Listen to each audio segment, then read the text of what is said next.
ನಮಸ್ಕಾರ, doctor Anjanappa. Diabetes mellitus ಅಂದರೆ ಸಿಹಿ ಮೂತ್ರ ರೋಗ. ಇದನ್ನು ಮಧುಮೇಹ ಅಂತ ಕೂಡ ಕರಿತೀವಿ. ಸೊ ಇದು ಸಕ್ಕರೆ ಕಾಯಿಲೆ, ಸಾಮಾನ್ಯ ಜನರ ಭಾಷೆಯಲ್ಲಿ ಹೇಳಬೇಕು ಅಂದರೆ. ನೋಡಿ, ನಾವು ತಿಂದ ಆಹಾರ ನಮ್ಮ ಜಠರದಲ್ಲಿ ಶುಗರಿಗೆ ಕನ್ವರ್ಟ್ ಆಗುತ್ತೆ. ನಾವು ಕಾರ್ಬೋಹೈಡ್ರೇಟ್ಸ್ ತಿಂದಿದ್ದು ಶುಗರಿಗೆ ಕನ್ವರ್ಟ್ ಆಗುತ್ತೆ, ಪ್ರೋಟೀನ್ಸ್ ಎಲ್ಲ ಅಮೈನೋ ಆಸಿಡ್ಗೆ ಕನ್ವರ್ಟ್ ಆಗುತ್ತೆ, ಫ್ಯಾಟ್ ಎಲ್ಲ ಫ್ಯಾಟ್ ಸಾಲ್ಯುಬಲ್ ಇದಕ್ಕೆ ಕನ್ವರ್ಟ್ ಆಗುತ್ತೆ. ಅಲ್ಟಿಮೇಟ್ಲಿ ನಮ್ಮ ದೇಹದ 33 ಟ್ರಿಲಿಯನ್ ಸೆಲ್ಸ್ ಇದ್ದಾವೆ. ಅವಕ್ಕೆಲ್ಲಕ್ಕೂ ಆಹಾರ ಗ್ಲೂಕೋಸ್, ಆಕ್ಸಿಜನ್. ಈ ಗ್ಲೂಕೋಸ್ನ ನಮ್ಮ ರಕ್ತದಲ್ಲಿ ಹರಿತಾ ಇರುತ್ತೆ. ಅದನ್ನು ಸೆಲ್ ಒಳಗೆ ತಳ್ಳಬೇಕಾದ್ರೆ ಅದಕ್ಕೆ ಒಂದು ಎನರ್ಜಿ ಬೇಕು. ಯಾವುದು ಆ ಎನರ್ಜಿ ಅಂದರೆ ಇನ್ಸುಲಿನ್. ಈ ಇನ್ಸುಲಿನ್ ಎಲ್ಲಿ ಉತ್ಪತ್ತಿ ಆಗುತ್ತೆ ಅಂದರೆ ನಮ್ಮ ಹೊಟ್ಟೆಯಲ್ಲಿ ಪ್ಯಾಂಕ್ರಿಯಾಸ್ ಅಂತ ಒಂದು ಎಂಡೋಕ್ರೈನ್ ಗ್ಲ್ಯಾಂಡ್ ಇದೆ. Pancreas exocrine and endocrine gland. ಅದು 150 ಗ್ರಾಮ್ ಇರುತ್ತೆ. ನಮ್ಮ ಜಠರದ ಹಿಂದೆ ಇರುತ್ತೆ. ಹೆಡ್ಡು, ನೆಕ್ಕು, ಬಾಡಿ, ಟೈಲ್ ಇರುತ್ತೆ. ಅದಕ್ಕೆ ಇದರಲ್ಲಿ ಪ್ಯಾಂಕ್ರಿಯಾಟಿಕ್ ಜ್ಯೂಸ್ ಉತ್ಪತ್ತಿ ಆಗುತ್ತೆ. ಅದು ನಾವು ತಿಂದ ಕೊಬ್ಬಿನ ಅಂಶಗಳನ್ನು ಕರಗಿಸ್ಕೊಳ್ಳೋಕ್ಕೆ ಬೇಕಾದಂಥ ಜ್ಯೂಸ್ ಅದು. ಅದಕ್ಕಿಂತ ಇಂಪಾರ್ಟೆಂಟು ಐಲೆಟ್ಸ್ ಆಫ್ ಲ್ಯಾಂಗರ್ಹ್ಯಾನ್ಸ್ ಅಂತೀವಿ. ಐಲ್ಯಾಂಡ್ಸ್ ಇರ್ತವೆ, ಕಣ್ಣಿಗೆ ಕಾಣಲ್ಲ, ಮೈಕ್ರೋಸ್ಕೋಪ್ನ ನೋಡಬೇಕು. ಅವು ಈ ಇನ್ಸುಲಿನ್ನ ಪ್ರೊಡ್ಯೂಸ್ ಮಾಡ್ತವೆ. ಬೈ ಚಾನ್ಸ್ ಒಂದು ಮಗು ಹುಟ್ಟಿದಾಗೇ ಆ ಇನ್ಸುಲಿನ್ ಪ್ರೊಡ್ಯೂಸಿಂಗ್ ಸೆಲ್ಸ್ ಇಲ್ಲ, ಕಾಂಜೆನೈಟಲ್ ಅನಾಮಲಿ ಅಂತೀವಿ ನಾವು, ಅಥವಾ ಆಟೋ ಇಮ್ಯೂನ್ ಡಿಸಾರ್ಡ್ರಿಂದ ಡೆಸ್ಟ್ರಾಯ್ ಆಗಿರ್ತವೆ, ಇನ್ಸುಲಿನ್ನೇ ಉತ್ಪತ್ತಿ ಆಗಲ್ಲ. ಅಂಥ ಮಕ್ಕಳನ್ನ ನಾವು ಟೈಪ್ 1 ಡಯಾಬಿಟೀಸ್ ಅಂತೀವಿ. ಟೈಪ್ 2 ಡಯಾಬಿಟೀಸ್ ಅಂದರೆ 30-40 ವರ್ಷದವರೆಗೂ ಚೆನ್ನಾಗಿರ್ತಾರೆ. 40 ವರ್ಷ ಆದಮೇಲೆ ಅವರ ಇನ್ಸುಲಿನ್ ಕ್ವಾಲಿಟಿ ಮತ್ತು ಕ್ವಾಂಟಿಟಿ ಎರಡೂ ಕಡಿಮೆ ಆಗುತ್ತೆ.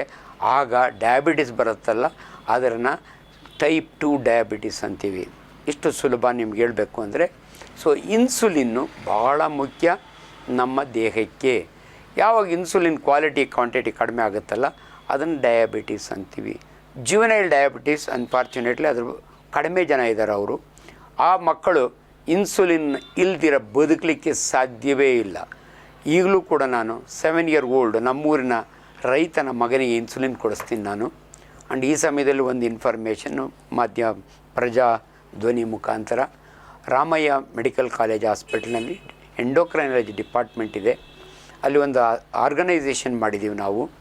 ನಿಮ್ಮಲ್ಲಿ ಯಾರಿಗಾದರೂ ಗೊತ್ತಿರೋ ಮಕ್ಕಳಿಗೆ ಜುವೆನೈಲ್ ಡಯಾಬಿಟಿಸ್ ಅಂದರೆ ಯಂಗ್ ಬಾಯ್ಸ್ಗೆ ಈ ಡಯಾಬಿಟಿಸ್ ಇದ್ದರೆ ನಿಮಗೆ ಫ್ರೀ ಇನ್ಸುಲಿನ್ ಕೊಡಿಸ್ತೀನಿ.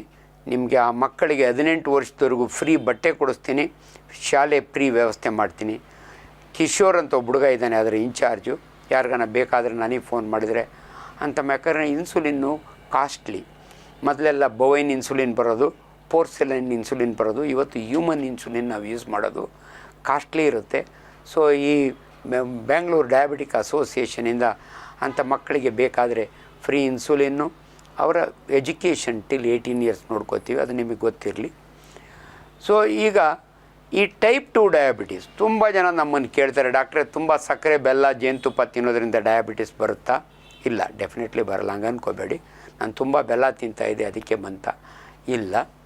ಬಟ್ ಯಾಕೆ ಬೆಲ್ಲ, ಸಕ್ಕರೆ, ಜೇನುತುಪ್ಪ ತಿನ್ನೋರಿಗೆ ಎರಡೂ ಥರ ಹೇಳ್ತೀನಿ ನಾನು. ಇಲ್ಲ ಅಂತ ಹೇಳಿದೆ, ಹೌದು ಅಂತ ಹೇಳ್ತೀನಿ. ಅಂದರೆ ನೀವು ತಿಂದು ದಪ್ಪ ಆಗಿದ್ದರೆ, ಒಬೇಸಿಟಿ ಅಂತೀವಿ. ಯಾರು ಒಬೇಸ್ ಇರ್ತಾರಲ್ಲ ಅವರಲ್ಲಿ ಇನ್ಸುಲಿನ್ ಕ್ವಾಲಿಟಿ ಕ್ವಾಂಟಿಟಿ ಕಡಿಮೆ ಆಗುತ್ತೆ, ಅವ್ರಿಗೆ ಸಕ್ಕರೆ ಕಾಯಿಲೆ ಬರಬಹುದು.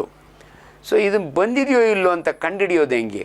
ಭಾಳ ಸರಳ. ರೋಗ ಲಕ್ಷಣಗಳು 3: ಪಾಲಿಪೇಜಿಯಾ, ಪಾಲಿಡಿಪ್ಸಿಯಾ, ಪಾಲಿಯೂರಿಯಾ. ಪಾಲಿ ಅಂದರೆ ಜಾಸ್ತಿ, ಪಾಲಿಯೂರಿಯಾ ಅಂದರೆ ಪದೇ ಪದೇ ಯೂರಿನ್ ಪಾಸ್ ಮಾಡೋದು. ಅದರೊಳಗೆ ರಾತ್ರಿ ಹೊತ್ತು ಒಬ್ಬ ನಾರ್ಮಲ್ ಮನುಷ್ಯ ರೀಸಸ್ ಮಾಡಿ ಮಲಗಿದರೆ ಎದ್ದೊಳ್ಬಾರ್ದು ಬೆಳಗ್ಗೆವರೆಗೂ.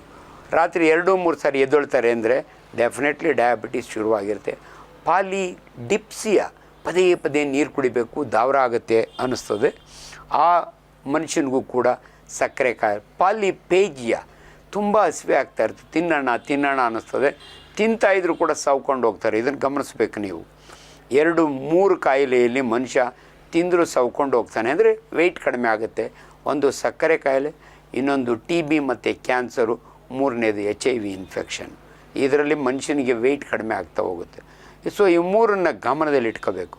ಬಟ್ ಭಾಳ ಜನ ಗಾಯ ಬೇಗ ಒಣಗಲಿಲ್ಲ, ಗಾಯ ಆದಾಗೆ ಅದರಿಂದ ಸಕ್ಕರೆ ಕಾಯಿಲೆ. ಹೌದು, ಅದು ಒಂದು ರೀಸನ್. ನಿಮ್ಮ ಗಾಯ ಒಣಗಲಿಲ್ಲ ಅಂದರೆ. ಇನ್ನು ಅನೇಕ ಕಾರಣಗಳಿದ್ದಾವೆ. ಯಾರೇ ಒಬ್ಬರು ಬಲನೋಪಾಸ್ಥೈಟಿಸ್ ಅಂತ ರೀಸರ್ಚ್ ಮಾಡೋ ಜಾಗದಲ್ಲಿ ಚರ್ಮ ಊದ್ಕೊಂಡು ಕ್ರ್ಯಾಕ್ಸ್ ಬಂದಿದ್ರೆ ಇಮಿಡಿಯೇಟ್ಲಿ ಮಾಡಿ ನೋಡ್ತೀವಿ, ನಾವು ಡಯಾಬಿಟಿಸ್ ಕಂಡಿರ್ತೀವಿ. ಹೆಣ್ಣು ಮಕ್ಕಳಲ್ಲಿ ತುಂಬ ಸಾರಿ ಲ್ಯುಕೋರಿಯಾ, ವೈಟ್ ಡಿಸ್ಚಾರ್ಜ್ ಜಾಸ್ತಿಯಾಗಿ ಪದೇ ಪದೇ ಯೂರಿನರಿ ಇನ್ಫೆಕ್ಷನ್ ಆದರೆ ಒಂದು ಶುಗರ್ ಮಾಡಿಸಿ ಅಂತೀವಿ ನಾವು. ಸೊ ಇವೆಲ್ಲವೂ ಕೂಡ ಸಕ್ಕರೆ ಕಾಯಿಲೆಗೆ ಒಂದು ಕಾರಣಗಳು.